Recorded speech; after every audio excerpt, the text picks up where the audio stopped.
దేవుని పరిశుద్ధ నామమునకు మహిమ కలుగునుగాక. ప్రియులారా, ప్రభునామన మీ అందరికీ వందనములు. దేవుని వాక్యము ధ్యానందాము. యోహాను సువార్త 21వ అధ్యాయము 4వ వచనము నుండి. సూర్యోదయమగుచుండగా యేసు ధరిని నిలిచెను. అయితే ఆయన యేసు అని శిష్యులు గుర్తుపట్టలేదు. యేసు, పిల్లలారా, భోజనమునకు మీ వద్ద ఏమైనా ఉన్నదా అని వారిని అడగగా లేదని వారు ఆయనతో చెప్పిరి.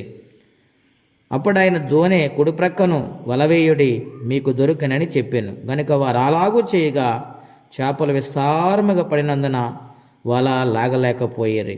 ప్రియమైన దేవుని బిడ్డలారా, ఉదయకాల సమయంలో పరిశుద్ధాత్మ దేవుడు మాట్లాడుచు ఉన్నారు. యేసుక్రీస్తు ప్రభువారు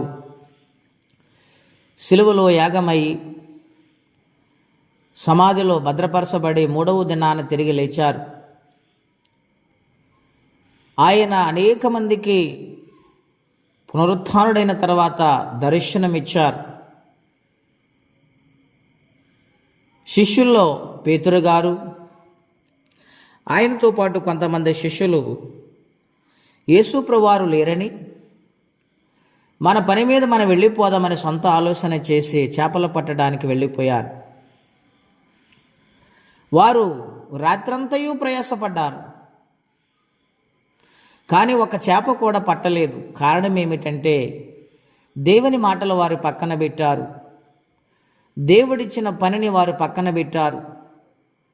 వారి యొక్క సొంత ఆలోచన మీద ప్రయాణము చేశారు గనుక వారికి ఆశీర్వాదము రాలేదు. ప్రియులారా, యేసయ్య ఉన్న చోట దీవెన, ఆయన లేని చోట ఎంత ప్రయాసపడినది వ్యర్థమే కదా. రాత్రంతా ప్రయాసపడ్డారు కానీ ఒక చేపైన పట్టలేదు. సూర్యోదయమగుచుండగా ఆయన వారి యొద్దకు వచ్చి, ఎంత ప్రేమ కలిగిన దేవుడు, వారు అశాంతితోనూ చాలా విచారముతోనూ కొరతతో బాధపడుతున్న సమయంలో ఆయన వారి యొద్దకు వచ్చి నిలిచారు.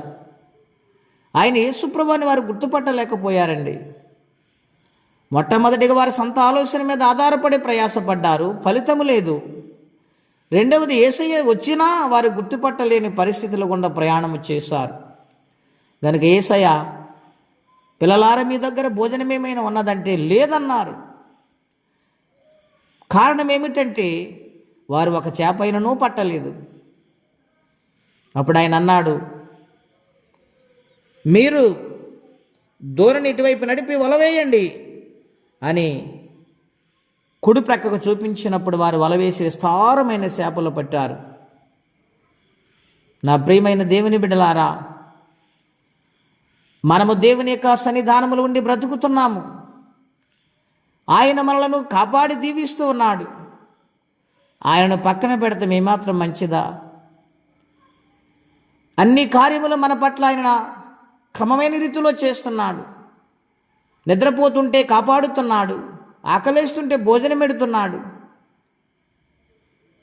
కుటుంబ పరిస్థితులన్నిటినీ ఆయన నడిపిస్తూ ఉన్నాడు ముందుగా ఉండి. ఎంతో ఉన్నతమైన జీవితాన్ని మనకు ఆయన ఇచ్చారు. మరి మనం దీవించబడిన తర్వాత, మనం ఒక స్థితికి వచ్చిన తర్వాత శిష్యులు ఎలాగూ గుర్తుపట్టలేదు, అలాగ ఉన్నామా? అది ఏమాత్రం మంచిది కాదు. ఆయన ఎప్పుడు ముందు ఉండాలి, ఆయన కార్యములందు ఆసక్తి చూపాలి, ఆయన పని చేయటానికి ముందుగా నిలబడి సిద్ధపడాలి. దావీదు అటువంటి మనసు కలిగి ఉన్నాడు కనుక దేవుడు ఆ యొక్క గొర్రెల దొడ్డిలో నుండి ఆయన రాజదర్బారులోకి వెళ్ళినప్పుడు ఒక భటుడిగా వెళ్ళాడు. తర్వాత శతాధిపతిగా మారాడు. తర్వాత సైన్యానికి నాయకుడిగా మార్చాడు దేవుడు. చివరికి రాజుగా దేవుడు చేశారు. ఆయనను ఎన్నడూ కూడా ఆయన మర్చిపోలేదు. ఇంతగా నన్ను హెచ్చించుటకు నేను ఎంతటి వాడను, నా జీవితం ఏపాటిది, నా కుటుంబం ఏపాటిది అన్నాడు ఆయన. కనుక ఇశ్రాయేలు చరిత్రలో బలమైన రాజుగా ఆయన నిలిచిపోయాడు. ప్రియా దేవుని బిడ్డలారా, మనకిచ్చిన స్థితిగతులను బట్టి ఇంకా ఒదిగిపోవాలి తప్ప ఆయనను దూరం చేసుకోవడం మంచిది కాదని శిష్యులు కలవరపడవలసి వచ్చింది, విచారపడవలసి వచ్చింది. దేవుని మాటను పక్కన పెట్టి వారి సొంత ఆలోచన చేయటం వలన చివరికి ఆయనే ప్రేమగల దేవుడు గనుక వారి దగ్గర కూర్చి వారికి భోజనం పెట్టాడు. మన జీవితాల్లో కూడా ప్రతినిత్యము కాపాడుతున్నాడు. ఆయన రుణాన్ని తీర్చగలమా? నమ్మకంగా బ్రతుకుదాం, ఆయన రాజ్యాన్ని సంపాదించుకుందాం, ఆయనకు కృతజ్ఞత కలిగి ఉందాం.